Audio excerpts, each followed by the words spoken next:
Hotspurs, welcome back. Talking Tottenham every week, no better place to be sat. If it's a win, lose, draw, we'll be here for a chat. Best believe we tackle topics like Romero at the back. Young Min Son, what can go wrong when he's on form? It's a dream come true, so sit back, relax. Hello and welcome to another episode of Hollie Hotspurs Live, where tonight we have a win to dissect against Burnley as we beat them 2-1 at the weekend. And with me to do it all and more, I'm joined by three fabulous guests. First of all, we're going to start with Wynnie. Wynnie, it's great to have you on the show again. How are you, my friend? I'm all good, thank you. As you say, a lot to dissect and a lot to discuss. Positive, negative, we've got it all today. So, but ultimately, I'm good and hopefully everyone else is too. Good stuff. No, it's great to have you, Wynnie. And also joined by the amazing Bob as well. Bob, how are you? Yeah, all good, all good. Last time I was on was post Newcastle, so we have better results to dissect here today. So yeah, looking forward to getting into it, everyone. Yeah, definitely. Yeah, it is a lot better than last time, to say the least, of that scoreline. But also, as well, we're joined by Alan. Alan, how are you? I'm doing very well. Thank you for having me back on back-to-back weeks. And this one is a win. So it's a positive start. And then I'm pretty sure it will get to a very uncomfortable conversation later on. So looking forward to it. It's almost like you've read my mind, Alan. But yeah, it's gonna be a good show tonight, I think. Welcome to everybody that's tuning in live. That's going to rewatch this. We've got a little bit of housekeeping to do. Obviously, as you guys already know, that I have got a little thing with Alloy Collectors at the moment. You can get these very cool little shirts. Let me say it's cheaper than buying an actual shirt, and it means you've got a lot more space to collect them all. So go check that out in the description in the bottom. But we're going to move on and obviously kick off the show with the game. So first of all, Winnie, I'm going to come to you because obviously it was a 2-1 win, which is excellent. But what was your kind of overall thoughts of the game in general? It was a game that, it kind of would affect the table, but it was a game that, regardless, just for anything, we needed to win off the back of 4 defeats, which we haven't done in a very, very long time in our history. So yeah, the game itself, it kind of played out how I expected it to. In a sense, I expected Burnley possibly to come out a little bit more than they did, seeing as though they needed to win to try and keep their survival in the Premier League. But yeah, it was what I expected. A bit of tyrant of Spurs attacking them, a couple of flurries from Burnley, but ultimately the result that I kind of expected. No, and I think that's the thing. Like you said, we needed a bounce back, and I think I've said that numerous weeks up until this point that we needed that bounce back. It just wasn't coming, but luckily, Alan, obviously against Burnley, it did. So, what was your kind of thoughts on the game as well when the final whistle went? Oh, you're on mute again, my friend. That's all right. I had a coughing fit a little while ago, and I put myself on mute. It's all right. It's fine. Look, it was a game where we needed a win. We got the win, so that's a positive. The first half was, again, similar to what it's been recently, not the best. We got better in the second half, but I think we were helped by Burnley having to come out like, when you said they didn't come out as full throttle because they needed a win, but I think they tried to be very calm and composed in how they went about it. And then as the game went on, they needed to get the second goal. I think they afforded us more room and we looked better because we seemed to struggle against low block teams or teams to sit in. And they enabled players to express themselves and look better. I thought, again, we'll probably talk about it in a second. I hope some of our attacking line can improve in the summer and finish like Van de Ven did for that second goal.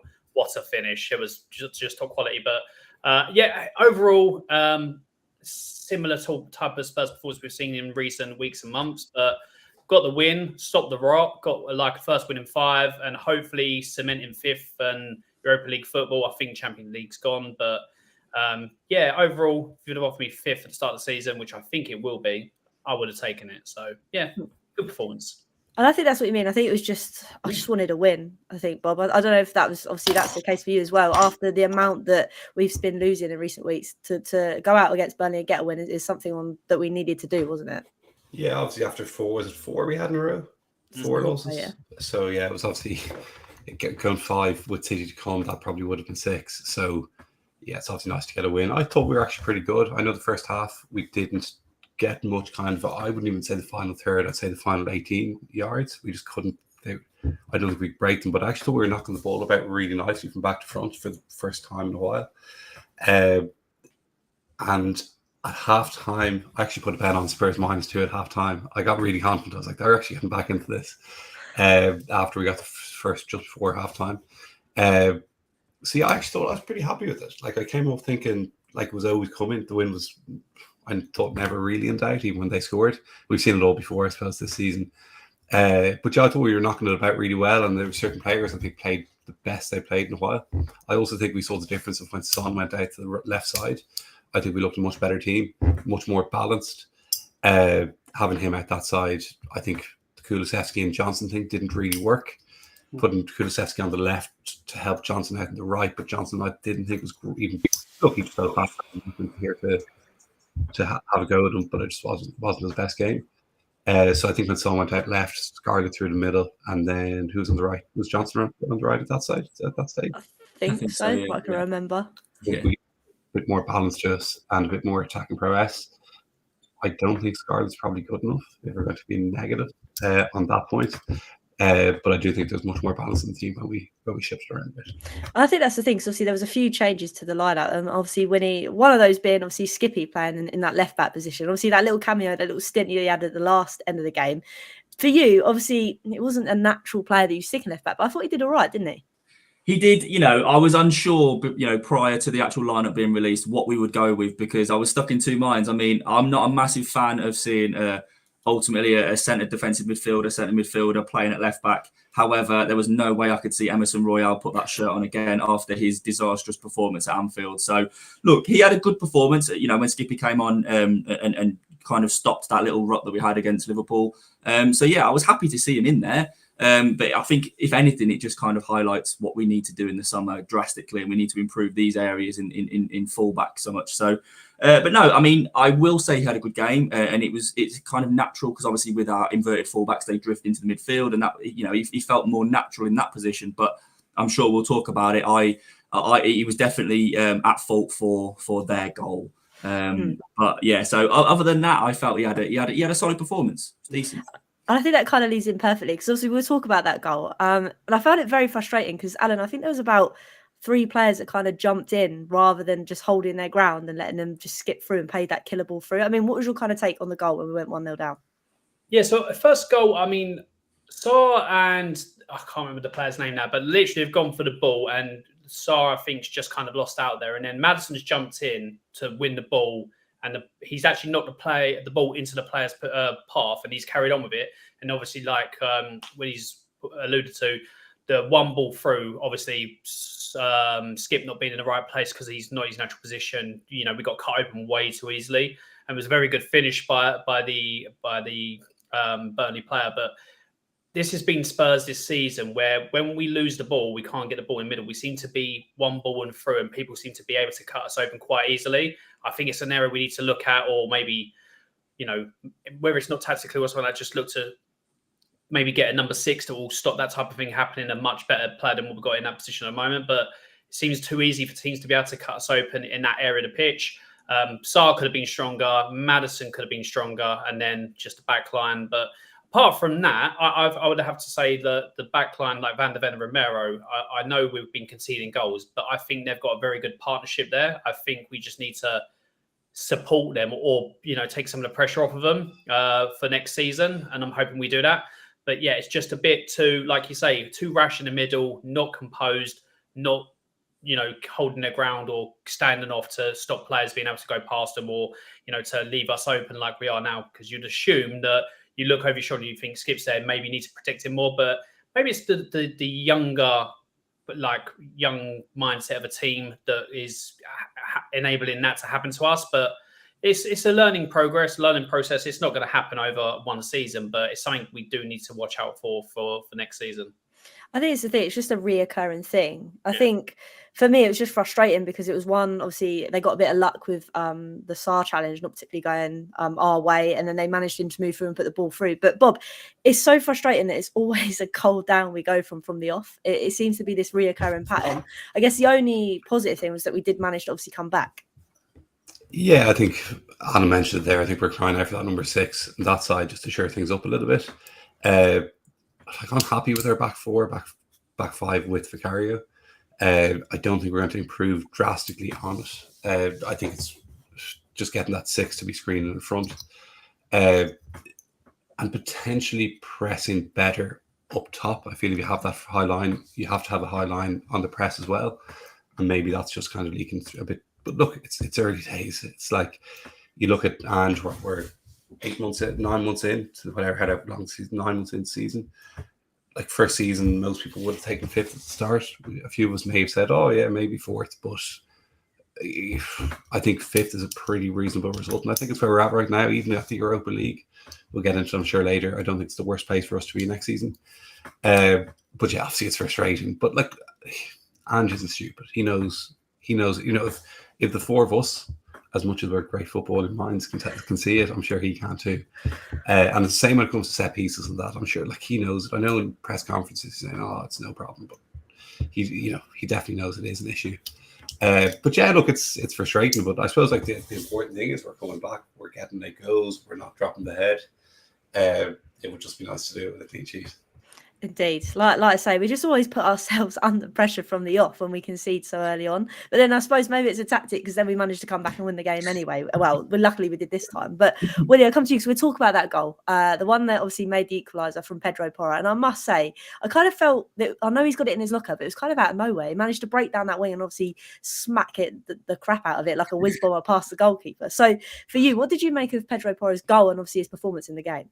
Yeah, I think he obviously with our fullbacks they're given a lot of freedom, but I feel like he was given like extra freedom, maybe because Skippy probably stayed a little bit more further back. I don't know, but yeah, I mean he got in great positions, and I mean he had, if I'm honest, he had about 4 or 5 shots that all went wide, but this one obviously didn't. So look, it was a good little.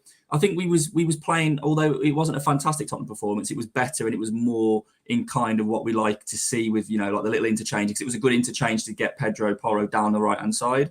And obviously when he gets it anywhere near the box, realistically, he's going to pull the trigger.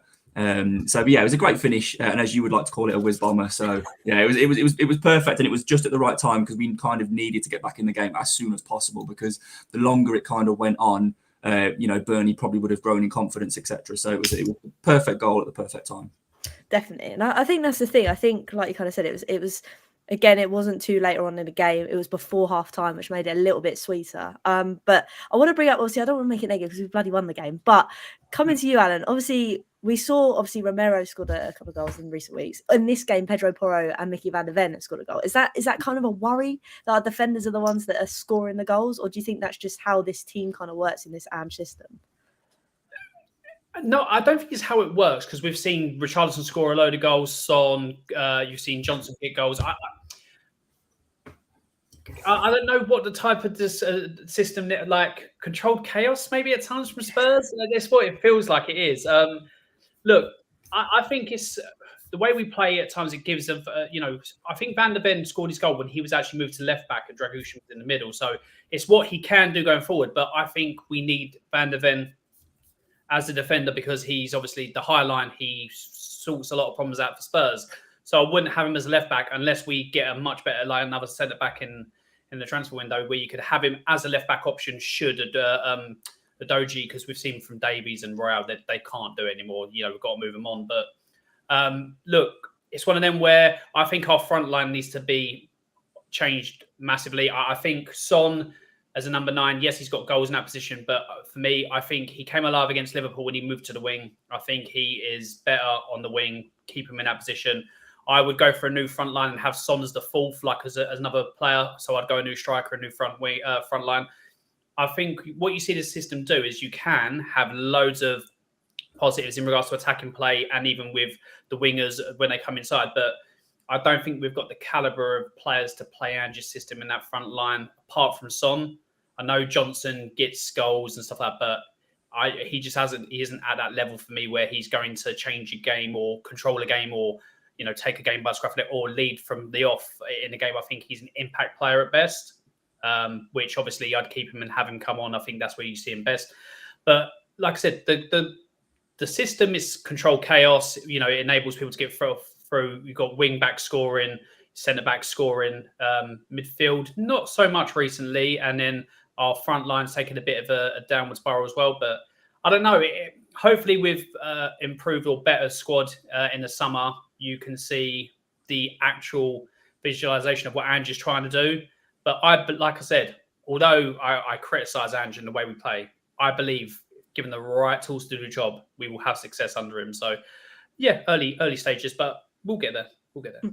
And I think that's the thing, because obviously when we saw right from the off that Richarlison was injured and wasn't going to be playing the game, Bob, it was kind of like, to me, I was thinking, oh no, that means we're going to have to start Sonny down the middle. And obviously, like Alan alluded to, when we put Sonny out wide, it meant that, okay, we brought Dane on, but again, there was a presence in the middle that he felt was actually a natural striker that could potentially hold the play up and do something. Yeah, there's just a bit more natural shape and balance. I don't think Son is physical enough to play through the middle against certain teams, especially not against Brighton, Burnley. And this could get me serious. I don't think his movement in the middle is as good. I know he can be quite subtle at times, and he does. Like, I've definitely seen him make those sort of drop back, steps in, holding off his run and somebody taking the space and dragging somebody with them. I think he did well against Palace from memory, but I just don't think he does it enough. He doesn't have enough of those sort of movements enough. I would have him as my starting left side, to be honest, even next season. And on Johnson, then I think Johnson has been slightly unlucky. I don't think he was ever going to be brought in to start every game. So he came in, didn't he get injured against Arsenal? Then Kulusevski got injured, and we had a bit of a crisis. And I think then he started having to play week in, week out, as opposed to having that, we'll say, transitional season for him into a new team and a new system. So I think he's been slightly unlucky in that sense, but I think he's certainly done a job. I just think his minutes could have been, in an ideal world, managed a bit better over the course of the season. But yeah, I think we need another 9. I don't know if Richarlison's going to be there next season. There's obviously talk from off to Saudi, but he's the whole availability is best ability. He's injured too much, and you can't rely on him, and you can't build a system around him. And then right side is between Kulusevski and Johnson for next season. I'd stick by Kulusevski. I have a bit of a soft spot for him, but also wouldn't be surprised if he was. I think this summer you're going to see players you're not expecting to be moved on. I think the whole club, we haven't done it enough over the past few years. We haven't cashed in on players at the right time. And I think you could see Kulusevski moved on. I think you could potentially even see somebody like Bentancur be moved on. I don't think he's been the same player since he's come back from bad injuries. As much as I love them, I just think you might see a few players be moved on this summer who maybe you have a special place for, or you'd like to see them there for another season. That's quite interesting, actually, because obviously there's been a lot of talk about Decky, and I think sometimes he is a little bit of a scapegoat. When something goes wrong, it's Decky's fault because he hasn't beat his man or he's played the wrong pass. But sadly, Wynnie, I think on Saturday he was just lacking a little bit of oomph, and it's a really strange one because I think he actually played really well when he played down the middle. But then you've got another headache because then how do you sort out that midfield dynamic? Yeah, I'm a huge fan of Decky. Technically, such a gifted footballer. It's just unfortunate that like you said, I don't think right wing is necessarily his best position. But again, you said there we've got Madders who plays in that kind of number 10 position, and I'm sorry, but I'm a massive fan of Madders as well. There's no way Decky's displacing him. I want to try and get all these people in. It's just not possible. But that's a headache for Ange to have. But he's just been a bit inconsistent, Decky. That's unfortunate. That's kind of what has been his problem this season. Flashes of brilliance, when he glides past people so effortlessly, almost like what Moussa Dembele used to do when he used to just flick the ball and just get glide past so easily. But then he will cut inside on his left foot and either lose the ball or deliver some terrible cross into the box. So we have to remember that he's very, very young still. He's still got a lot of development to do. And thankfully for me, I think we now have a manager in Ange Postecoglou who likes to develop players rather than buy the best talent that you can get. So I think he's definitely got a huge ceiling, Decky, and I for one would be very disappointed if he was to be moved on. Because for that reason, I think he's got such a huge ceiling, and even if we kept him for a couple more seasons, it might be someone that we can then move on for a lot more money in the future. But even still, I would like to see him stay because I'm a huge fan. Could I just come back in there on that? Sorry, Hollie. I just think, I'm with you 100%. I love him. Yeah. I have him on a jersey. I think he's great. I love the way he plays. It's more just a hunch that I have that I think there's going to be a bit the summer, and I wouldn't be surprised. But what I'd like to see from him a bit more is just keep people guessing that bit more. Get to the byline if he has to. I don't think he does it enough. I think under Ange, I think he's cutting in almost to the edge of the corner of the box and looking for link-up play as opposed to whipping one back post. When I just like to see him doing a bit more of everything as opposed to just cutting there and linking from there. This is so very quickly before we move on. I just literally spoke about this on my channel the last hour or so. I think Kulusevski doesn't work in an Ange system. I think in a Conte system, in a Mourinho system, he works perfectly. You saw how he was under Conte. Yeah, he dropped off towards the end there, but Conte lost the dressing room. Everyone, it weren't a good atmosphere. But we've seen Kulusevski crossing in against Man City, the winner for Kane. I saw him in the early part of last season, going around the outside, in tight spaces, going cutting back and creating goals in the Southampton game and the early games of last season. And he seems to have not forgotten that, but it's not like he's not afforded to being able to do that in this system. And I think that takes away a massive strength of his. And the cutting inside, it's just narrowing the thing. And yeah, he's got ability where he can take it in small, tight areas and turn and stuff like that. But as soon as you smother any area, the gifted players, even as gifted as they can be, lose the ball or don't have the same impact. I would, if let's just say Ange adapts or changes something and allows wingers to go outside and have the fullbacks cut in more, I think you'll see him back to his best or what he can do. But same with you guys. Kulusevski came in, I was like better than Diaz and all that. I think I like the way he plays, but he's obviously I think this system doesn't hit his strengths. So hopefully he will find a way to be able to bring that back into it. But at the moment, I think he's just out of touch with this system just because he can't play that way. No, I get that. And I think the thing is, we know how brilliant he is. And I think that's what the frustration that many fans have. We know that he can do it. We've seen him do it before. It's just, he's not bringing it out of himself. And I don't know for what reason. I think it's kind of what you alluded to, Bob, at times. He's just a bit predictable. And teams have kind of sussed out exactly what he's going to do when he's got the ball.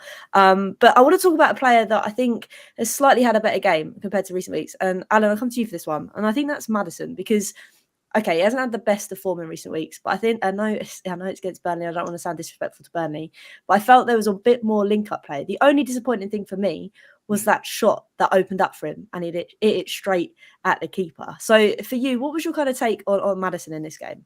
Yeah, so Maddison's, ever since he come back from his injury, it's been quite a few months as well. So we've got if he's our playmaker and he's meant to be one of our better players, we've got to hold him to account. He's been very poor, He's just, for whatever it is, link up play, his touches, everything to do with Maddison, what we saw earlier in the season, has just not been there. It could be a fact that it's just, a bad patch of form on top of an injury, but it's not been good. I thought he did have a better game against Burnley. He seemed more with it, like he wanted to get involved in the game, quick 1-2s, moving the ball around. He seemed to be more available in better positions to take the ball and, playmaking as well. He just seemed to be better. But again, end product, not really there. So hopefully, we've seen what he can do earlier this season. It's not like we're saying he needs to be moved on already. He's going to be at Spurs next season. I think with Maddison, after a long injury, Leicester fans apparently say he does need something like to go for his confidence to get him back, sparking back into life. Maybe that performance, maybe it might be, heaven forbid, when we speak about this, a performance against a certain team on Tuesday, which we don't want to see. But yeah, it could be that's like a player that just has a worldie against a team we don't want at the wrong time. But yeah, it could be that, but I think he'll get back to form in next season. I think you might see the start of next season, Maddison, what we saw this season. So he's not done and dusted at Spurs. It's just obviously a bad patch of form, but definitely more involved in the game and better quality from him in the game than we've seen in recent weeks. No, I think so as well. I think it's just, again, that kind of shot opened up for him and I thought he's going to hit this and he hit it straight at the keeper. But again, we didn't buy him to score goals necessarily. We bought him to link up and be that locksmith. And just hopefully that he does pick that obviously up. But I'm going to talk about a positive because Bob, obviously the man daddy long legs, Mickey van der Ven, scored an absolute cracker of a goal. Not just the way that he struck the ball, but the way he managed to lose defenders to create a bit of space for himself. It was just brilliant, wasn't it? Oh, it's unbelievable. I think he's everyone's new favourite player, isn't he? Just everything about him. He's tall, he's built, he's handsome, he scores goals, he defends well, he has it all. I'm just jealous of the man, to be honest. He's a joke, isn't he? The only thing that annoys me about him, we're going to be negative, is he's number 37. I'd like him to be number like 4 or 5, but again, we're getting bogged down. Yeah, no, it's a great goal. Look, he showed his pace in the attacking sense this way, took a few players on, cut in, and somehow managed to get it back on his left and he didn't just toe poke it, or he didn't look awkward at any point. And yeah, it was a lovely finish, wasn't it? Like, considering like their keeper had a few howlers in distribution, but he was making some good saves as well. It looked like one of those days when he'd make mistakes, but he'd also make saves. But yeah, I don't think there's too much more to say about that, Hollie, other than the fact I'll just sit here talking about how gorgeous Mickey van de Ven is for an hour, will I? But yeah, no, he showed that goal. He showed quality and composure, whereas our front line haven't shown it recently. When he's cutting across the ball, his body shape's going the opposite way, but he's then opened his body up with the left foot, and it's that's just type of finish I'd like to see from a very competent, really top quality number 9 or an attacking player. And he seems that even defending on the wing as a left back, even coming in, he seems even the thunderbolt against who was it, Forest? He just seems like he's got it all. And I would like to think I'm as handsome as I'm not as handsome. He's got it all. But for me, I think if we can, with the high line, the only thing that worries me is his hamstrings. Like, I'm hoping, because I allude back to Michael Owen, fantastic player, but as the hamstrings built up, he lost pace, he lost his edge, he weren't the same player. If we can manage that and he doesn't suffer with them through the fit, I think he can go on to be one of the best defenders in world football. Not necessarily at Spurs, but I just think he has that ability. And I think if we don't start challenging or winning trophies, I think he could be one of the ones that go, or people will come in and flood offers in for him because he's that good. He is that good. I think he just looks like a player who's enjoying football. Yeah, he's enjoying his time at Spurs. He has a connection with the fans. He seems to actually really care. And yeah, you can see him like just enjoying football, whether it's tracking back, whether it's winning a header, whether it's going forward, he's enjoying it all. Which again is obviously great to see. Which that's I think it's the simplest stuff, and it shows what a bit of confidence does for players. Like we were talking about Maddison there, like the cliche about like saying about a centre forward needs one to go in off his arse. I think Maddison is the complete opposite. He almost needs to ping one in from top corner from 20 yards out. But he just looks. I'm a fan of him. He just looks to be a player who's completely loving it here. Who's no matter what, he's loving jumping in. And I think that's the thing, obviously, as the players did their appreciation, because obviously we don't want to do it on Tuesday, as they did their appreciation, obviously the song came on, Mickey van de Ven, and he literally, he heard it in his head and he turned around, he came down to the South Stand and like gave everyone a clap, and it just really showed that he's enjoying his time at Spurs. But Wynnie, what Alan kind of alluded to, I'm just a bit worried that someone might come in for him. I mean, is that a worry that you have, not necessarily this summer, but potentially next summer if he has another blinder of a season? 100%. Like my appreciation for Mickey van de Ven is astronomical. Like he is, for me, like the way I would describe it, he's almost like the defender equivalent of Haaland. Like he's just like he's been made in a lab. He's not normal. Like what he can produce and what he can do and everything that he possesses, it shouldn't be normal for someone to be able to do that. He makes it look effortless as well. So look, his worry is his hamstrings, clearly, because that's the way that he plays. He bases his game on his speed and his power. And obviously his hamstrings are, his bad hamstrings are a result of that. So if he can, keep away from that issue, 100%, I think he could be, as we've alluded to, one of the best in world football, quite clearly. So that would then obviously bring the issues of, Real Madrid, your Barcelonas, Bayern Munich's, etc., all coming in for him. But, if we can make him feel loved like we do right now, and we can continue that, maybe he can be this person that goes, actually, do you know what? Like, I want to stay at Tottenham. We've had this story, written loads of times before, and it's ended badly. So, fingers crossed it could change eventually, and maybe Daddy Longlegs can be the person to change that. Hopefully. And I think it is, like we've all said, this is a massive summer, not just for us as fans to see that things are going in the right direction, but also for these players like Mickey van de Ven to be like, right, we're taking this seriously because we're at the final stretch now. I think we're so close to potentially creating something at this club and having the likes of Mickey van de Ven, having Romero. We've got pieces here and there.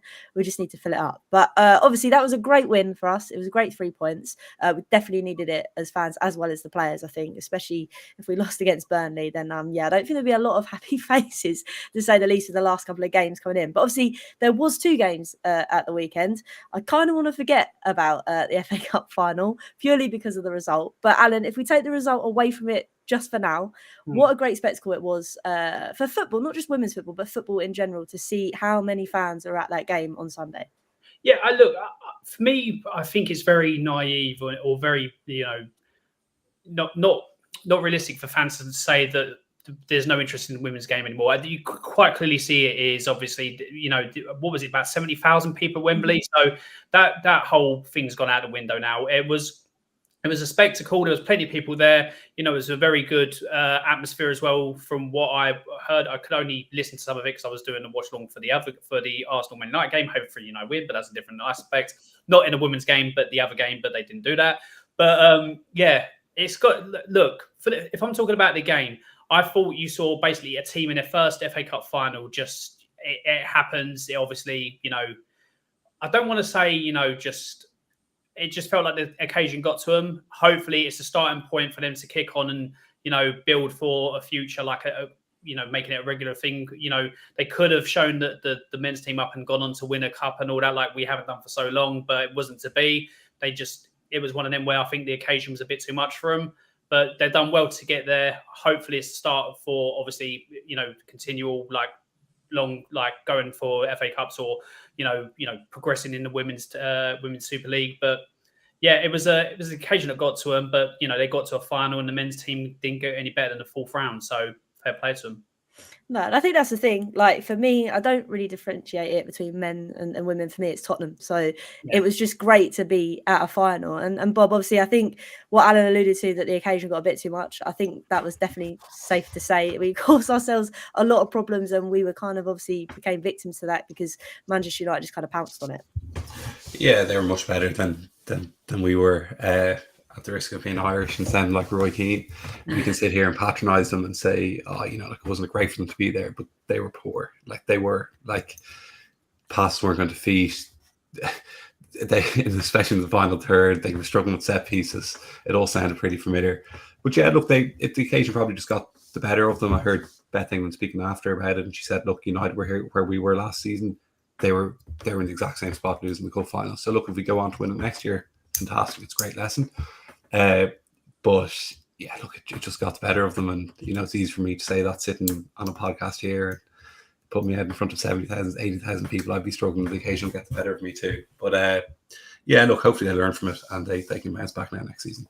Yeah, and I think that's the thing. Like I say, it's the first, obviously, FA Cup final they've ever got to. And I think Wynnie, the point of where, obviously, we've been in recent seasons where we could have nearly got relegated from, obviously, the top division and sort of thing. It is a massive occasion. It's just so frustrating, especially, I think, the one where Becky Spencer kind of passed it pretty much to United player. Then I was thinking, I think this is done and dusted now. Yeah, like everyone's alluded to it. It's such a great shift on from where they were to where they are now, and that's great to see because it's not just for Tottenham, but for for women's football in general. We're seeing new teams like being introduced and climbing the ranks and getting back into the top leagues and stuff. So it is great to see, and like we've said, like the men's team haven't got to anything anytime soon. So it's great to see the women do it, and yeah, it's unfortunate, obviously, I don't want to just sound like a broken record. What everyone else has said, the occasion did get the better of them. It's as simple as that. But it's such a fantastic stepping stone for them to all experience this now. And then again, what Bob said with Beth England, it was a great interview where she kind of alluded to the fact that they're kind of in the position where Man United were. So it'll be great to see, and I think there'll definitely be big things in the future for them. But it was just unfortunate that it wasn't yesterday. No, the thing is, I said to Dad, there's no way we're going to be watching 2 games of football where we win. It's Spurs. But no, it was a great weekend. The atmosphere was amazing. It was great to see so many people enjoying the game. Just sadly, not the result at the end of it. But Wynnie, I'm going to stick with you because obviously going back to Tottenham men and our game tomorrow, it's the other side of Manchester because we play City. So I know this is causing a lot of different division in the fan base. But how are you kind of feeling going into this one? I'll be brutally honest. I struggle to sit here and want Tottenham to lose a football match. I really do. It shouldn't. In my head, it shouldn't calculate. I should not want to sit here and want Tottenham to lose. However, I understand the consequences of what could happen as a result of that, and that is also niggling the back of my head. But look, I pray that that today's result in the Villa-Liverpool game kind of takes the pressure away from tomorrow. But look, I'll be honest, I still want Tottenham Hotspur to win because I'm just a Tottenham Hotspur fan and I want my team to win. However, like I said, there is that part of the consequence of that. I don't think we will win, if I'm honest. Even, I've seen someone post saying, Tottenham won't try. Even when we did try, kind of, we lost 4 in a row against Newcastle, Chelsea, Liverpool and Arsenal. So even if we do try, we'll probably still get beat. So it's a difficult one, and I can understand why the fan base is so divided. But I still don't know right now if you used to ask me what I actually want, unfortunately. Right. It is just a really strange one. And obviously, I think I've seen someone post the amount of seats that are still available for tomorrow, Alan. It just kind of shows that it's going to be such a weird atmosphere and a weird occasion as well.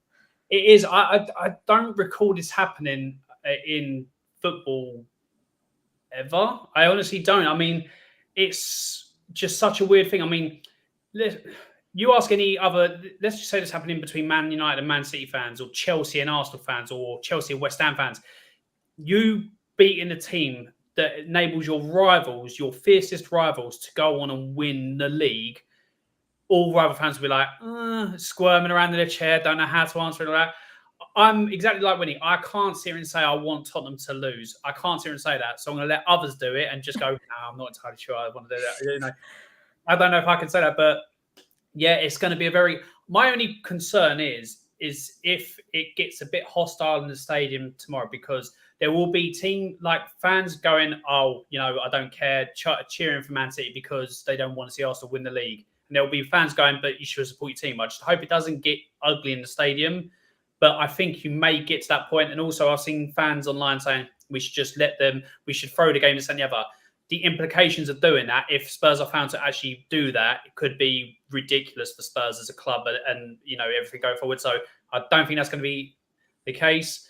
You've had Ange come out and say he can't comprehend losing all that. I get what he's trying to say, but if he had you said that, like if it was in Celtic and Rangers, and Rangers went on to win the league because of Celtic beating, you know, it would be chaos up there as well. It's just a weird situation. I don't know. Yeah, I've got Arsenal fans in my chat, you know, they believe in us and all that. And I'm just like, go away. I don't need this headache as well. I don't need you to be talking about this while I'm like, I don't want Spurs to lose, but I don't want Arsenal to win the league either. So I'm just going to pass it over to Bob to see if he can answer it. Whereas we really haven't been able to do it quite as much. So go on, Bob. Where am I sky blue and all? No, do you know what I've had? Like, I was 10 in 99 and I didn't understand the implications really. I was watching my uncle, who's a big Spurs fan. He didn't want to tell me not to support Spurs, but I know where he was coming from. I've had to think about it long and hard over the last 2 weeks when we knew this was coming. I won't cheer if City score, but if Spurs lose, I'm not going to lose sleep on it.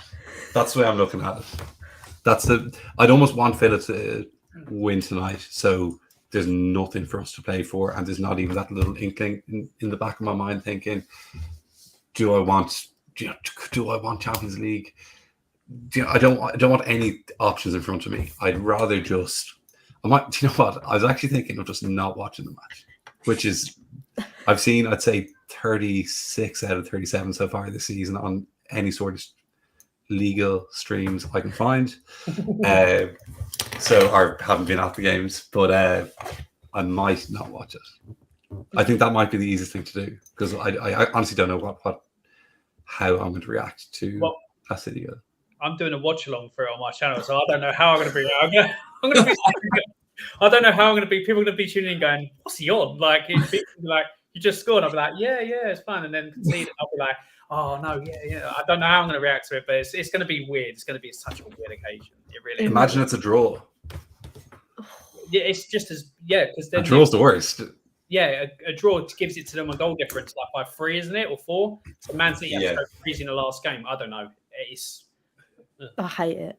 I think that's the thing. I think it's difficult because I've had lots of different conversations, and as much as I want Arsenal to win the league, as much as I don't want to lose any game of football being a Spurs fan, I'm also sat here thinking it could have been in our hands. We could have beat them at the Emirates. We could have beat them at home. It's almost like, okay, if we do win tomorrow, then you could look at it and be like, well, if we went out there and managed to get it over the line at the Emirates, then we might not have been having this conversation. It's just a really, really weird and difficult one. But Wynnie, I'm going to come to you with a bit of tactical kind of analysis, because obviously we've heard that Basuma is obviously out now. Richarlison is out. So how do you kind of see the lineup kind of falling through for Ange at the moment? I think it's going to be, we're going to see Sonny through the middle. Do you know what? If it's me, if I'm Ange, just this is an opportunity now. I would, and it's the problem. I can see what would happen if he did it, but I'd be getting Dane Scarlett down the middle, get Sonny on the left, get Mikey Moore in there, just blood all these people now. But I can see the repercussions that would come from that.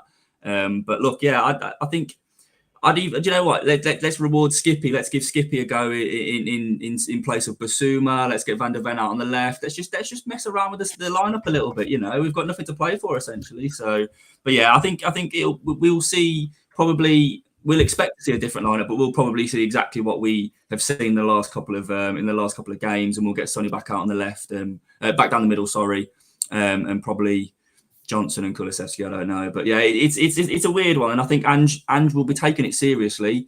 But I don't know if in the back of his head whether he'll be having any like kind of reservations about that lineup and maybe tinkering a little bit. I don't know. It'll be interesting to see.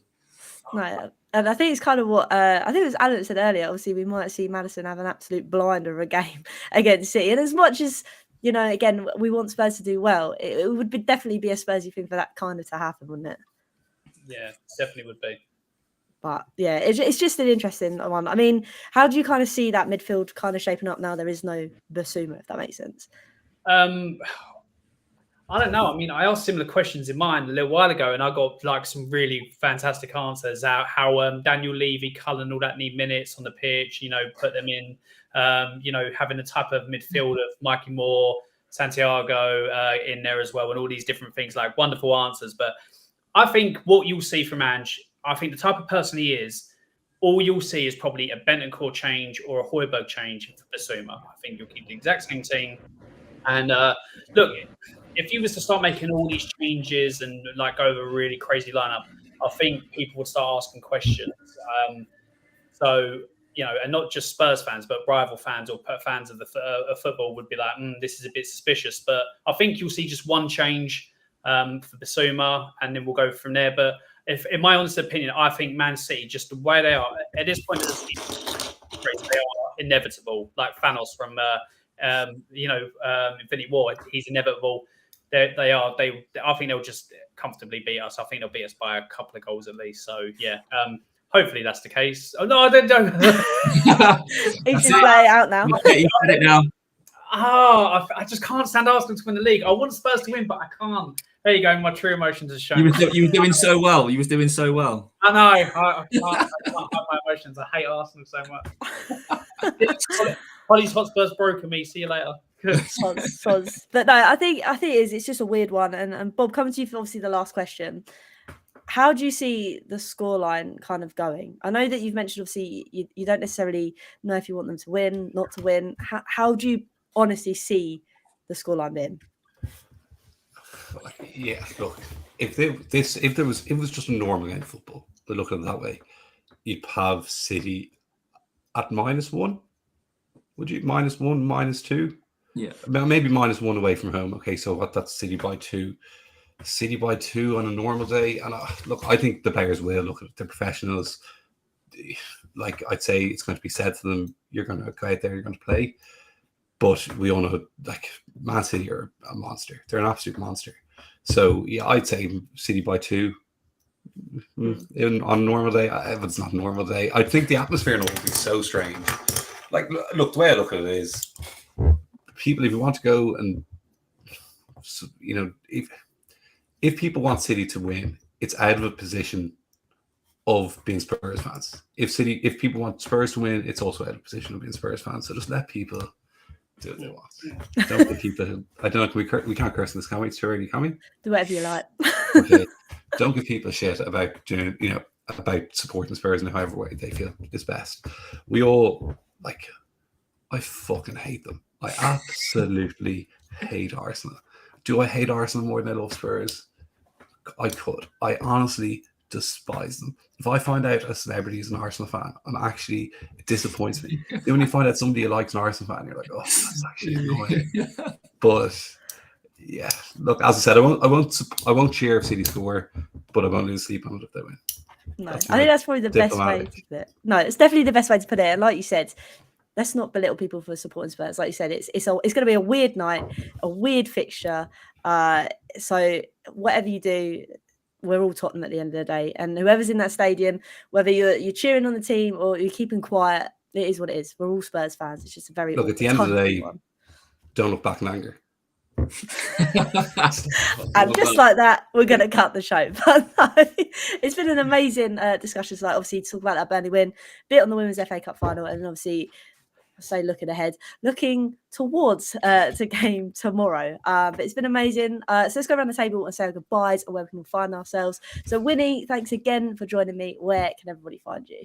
No, thank you for having me on again. It's been a pleasure as always. You can find me on Park Lane Pod every Sunday at 7 p.m. And we also do a little FIFA stream when we can figure out a day in the week. And obviously, Hollie, you join us whenever you can as well, which is great. But yeah, obviously, just as I always say, if you're not already, just, subscribe and like to everything Hollie's doing. Big things, huge channel. And obviously everyone else here on the panel as well. Jump on and start following and supporting those as well. Preach it. No, thank you, Wynnie. Cheers again for coming on. And also, Alan, thank you again so much. Where can everybody find you too? People can find me on my channel, Time Added On. Like I said, I'm doing a watch along for tomorrow. I've kind of let the mystique slip of where I want things to go tomorrow night, but it is what it is. Darren Fearon says Alan is like a wolf in sheep's skin. I would like to actually go maybe more of an international man of mystery instead. But it's just not the case. That's where you can find me doing a watch along tomorrow. If you obviously want to come and have a watch along as well, we'll see what happens. Thank you, Hollie, for having me back on. Great show, great channel. If you need me, just give us a shout and I'll be happy to come on. Congratulations on the 3K, and hopefully by the start next season you're on to 4K. So yeah, obviously thanks for having me on. Thanks for the support, guys. Make sure you support Hollie and get to 4K as well as soon as possible. Legend, thank you. Make sure you go check out both Wynnie and Alan's show and Time Added On. And also, Bob, it's been amazing again to have you. Where can everybody find you? Yeah, mainly Twitter or X. It's where I do most of my Spurs keyboard warrior. At the moment, I'm having a bit of fun posting my favourite City jerseys over the years, asking who I was one I put up earlier. It actually had no bites, which I thought would. It was the luminous yellow and navy one they had. I was like, who's it? What player? Fellow City fans, what player does this remind you of? Nobody took the bait there. Normally just on Twitter having a bit of fun, and yeah, that's where I do most of my Spurs opinions and throw them out there. There or else you could find me in the Players' Car Park at Spurs Stadium as I found my little way down. I shouldn't be letting that out of the bag, but yeah, that's where you can find me. Amazing stuff. Like I say, thank you guys for joining me. Also, thank you to everybody else that's been tuning in, that's going to rewatch this. Wes's mum. The funny story is, my dad was so pissed on Saturday that he called me my mum's name instead of me. So I'm now known as Wendy rather than Hollie. But thank you to everybody for tuning in. Like I say, it's been good fun. Obviously, Hotspur Huddle was back on Wednesday this week. So make sure you tune in that one for Wes's tactical analysis with Nelson. And then obviously next Monday will be the last show of the season, which is a bit of a madness. It's coming around pretty quick. But make sure you obviously do all the good stuff. Like, share, comment, subscribe. Go check all these guys out. And until next time, come on, you Spurs.